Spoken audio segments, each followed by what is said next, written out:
በትግራይና በፌዴራል መንግስት መካከል ውጥረት አይሏል። ሰበር መረጃዎችን ይዘንላችኋል። መደመጥ ያለባቸው መረጃዎች እንደሚከተለው እናስደምጣለን።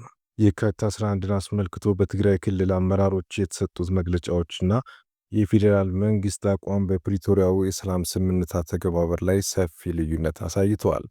የህወሓት ሊቀመንበር ዶክተር ደብረጽዮን ገብረ ሚካኤል የድርጅቱን 51ኛ ዓመት የምስረታ በዓል ምክንያት በማድረግ ባደረጉት ንግግር በፕሪቶሪያው ስምምነት መሰረት ወልቃይትና ራያ ወደ ትግራይ ክልል እንዲመለሱ ስምምነት ላይ ተደርሶ ነበር ብለዋል።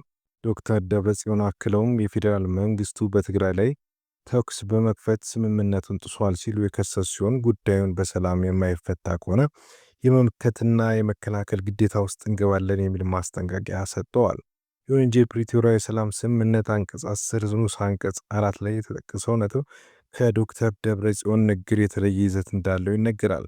ስምምነቱም ወልቃይትና ራያን ጨምሮ አወዛጋቢ አካባቢዎች መፍትሄ የሚያገኙት በኢትዮጵያን ህገ መንግስት መሰረት እንደሆነ ይደነግጋል።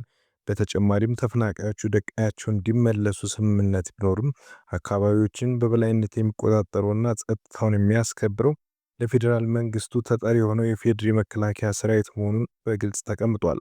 በተመሳሳይ መድረክ ላይ ንግግር ያደረጉት የጊዜያዊ አስተዳደሩ ምክትል ፕሬዚዳንት ጀነራል ታደሰ ወረደ በበኩላቸው የፌዴራል መንግስቱ የገባውን ቃል እንዲያከብርና ተፈናቃዮችን በመመለስ የትግራይ ሉዓላዊነት እንዲያረጋግጥ ጠይቀዋል። ጀነራል ታደሰ ጦርነትን እንደ አማራጭ የሚመለከቱ ኃይሎች ካሉ በትግራይ በኩል ተገቢ መከላከል ይደረጋል ሲሉ የጸጥታ ኃይላቸው የህዝቡን ደህንነት ለመጠበቅ ዝግጁ መሆኑን ገልጸዋል።